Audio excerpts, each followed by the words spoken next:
Hello, welcome to English, especially Indian English literature. Now let's go to know about Hayavadana. Thematic treatment. Hayavadana's thematic treatment. Hayavadana offers a memorable treatment of the existential theme of the fundamental ambiguity of the human condition. The theme of human incompleteness is explored from several angles in both the main plot and the subplot. The subplot reinforces the significance of the main theme of human aspiration for completeness. The theme is worked out through the dramatic structure and characters. At the opening of the play, Devadatta and Kapila are seen as two very good friends with one mind, one heart, as the Bhagavata describes them.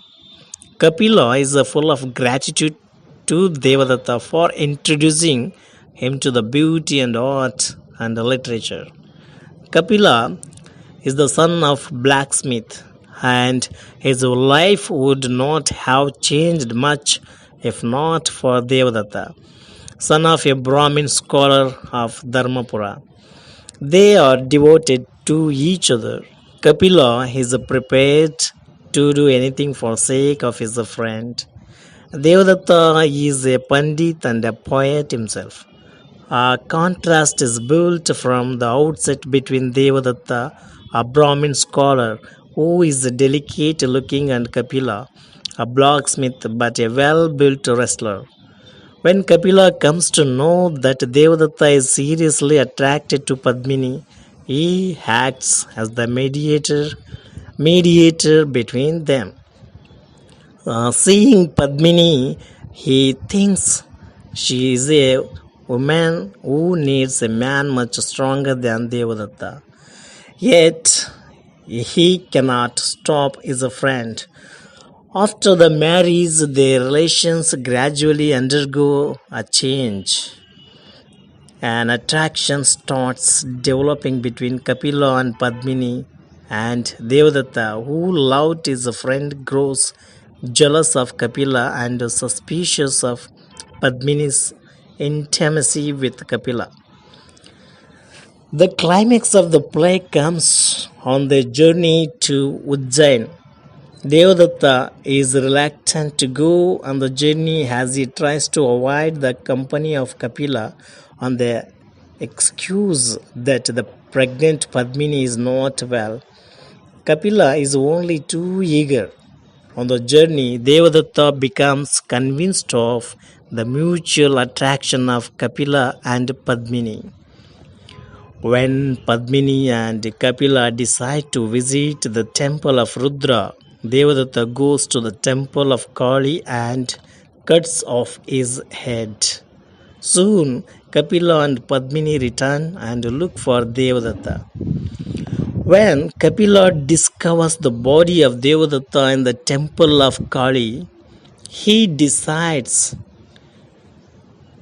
to cut off his own head to escape slander.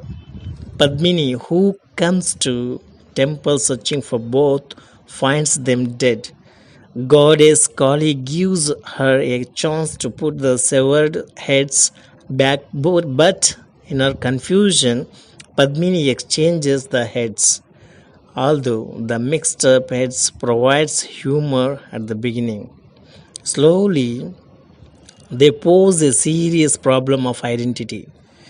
The problem is to decide who is the true husband of Padmini, whether the one with Devadatta's body and Kapila's head, or the one with Kapila's body and Devadatta's head. Devadatta, with Kapila's repeating the Shastras,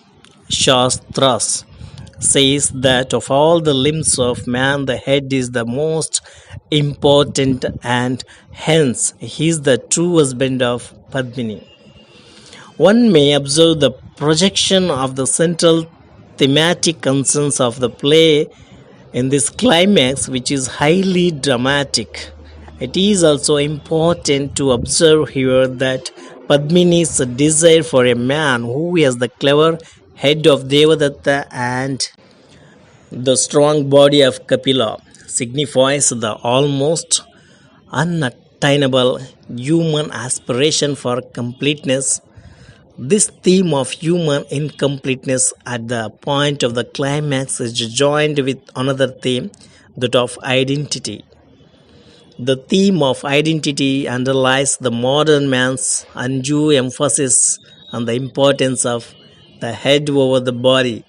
The two themes join together to produce the most interesting existential crisis.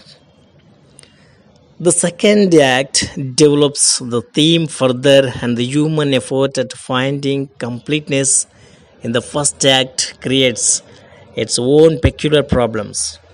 Padmini is overjoyed at the prospect of living with Devadatta, who possesses the strength and toughness of the body of Kapila. Kapila leaves for forest in frustration and anger. But ironically, Devadatta finds his body losing its hardness and returning to its usual softness. And Padmini's thoughts turn once again to Kapila. The dramatic complication resolves itself in the final duel between Devadatta and Kapila in the forest, in which they kill each other and Padmini performs sati, undergoing the inevitability of the tragic destiny of man. But it is the subplot with its wit and humor which both supports the central theme of incompleteness and at the same time acts as a critique. Hayavadana, who is half man and half horse, goes to goddess Kali to make him complete, and the goddess makes him a complete horse. But it is this horse Hayavadana who retains still the human speech, which enables Padmini's son to laugh and talk. The story of Hayavadana and the child seem to suggest a reconciliation with human destiny. And now we know about the characters in Hayavadana.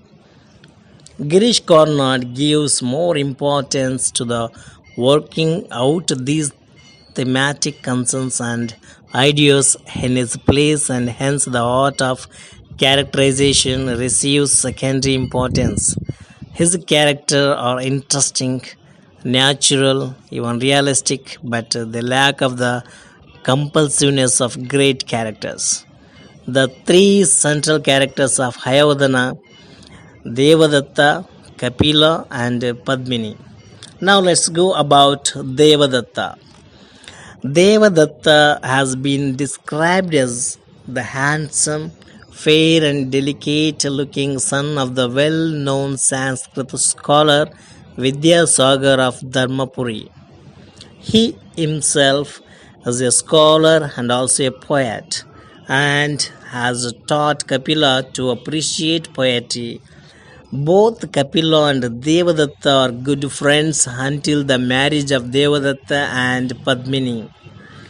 Devadatta seems more in love with love before the marriage, and Kapila says Padmini was the 16th girl he had fallen in love.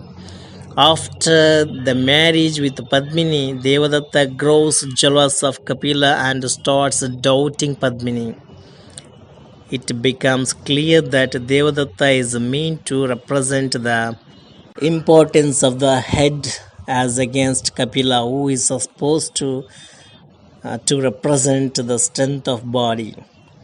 Jealousy and suspicion assail Devadatta, and he decides to end his life in the temple of Kali. Even when there is an illusion of completeness about his character after the exchange of heads, he fails to impress. He is a weaker character in comparison to Kapila and Padmini in the play. His character does not have the same liveliness which is characteristic of Kapila. Now let's go Kapila's character. Kapila is the ideological counterpart of Devadatta, as against the cleverness of head symbolized in Devadatta. Kapila stands for the opposite principle of strength of body. The play examines a philosophical question through the character of the ancient legend of the transposed heads. Kapila is the son of blacksmith but is also an admired wrestler. He is grateful to Devadatta for teaching him the poetry and they share a close bond of friendship. But this changes after Devadatta marries Padmini because both Kapila and Padmini are strongly attracted to each other. Kapila takes pains to please Padmini, like bringing the flowers of the fortunate women and accompanying her on the visit to Rudra temple. When they came alive after the heads were exchanged, Kapila tries to assert that since he has got Devadatta's body, Padmini should be his wife. But when Padmini decides to go with Devadatta, in anger and frustration, he goes to live in the forest. There, Kapila transforms Devadatta's body into one of great strength. But his presence is constantly felt in the action. At the end of the play, Padmini goes to the forest with her child to see Kapila. Their encounter ends in a tragedy as Devadatta comes there searching for her. Kapila's character has moral spontaneity and naturalness. Unlike Devadatta, he comes alive as an individual. He successfully conveys the dramatic idea. Now let's go Padmini character. Padmini, from one point of view, we see that it is really Padmini who is the central character. The whole play seems to center around her. It is Padmini's dream to find a complete man who has both the cleverness of the mind and the strength of body, which forms the fictional basis of the play. Although she occupies the central position among the main characters, her individuality, her desires do not really carry great weight in the play. She is made only the agent of the pressing problem of incompleteness.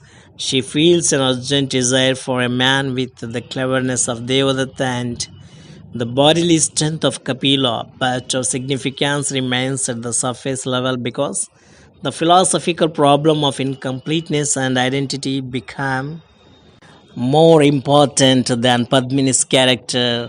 When Devadatta and Kapila die twice and on both occasions, they do not even stop to think what effect it will have on her.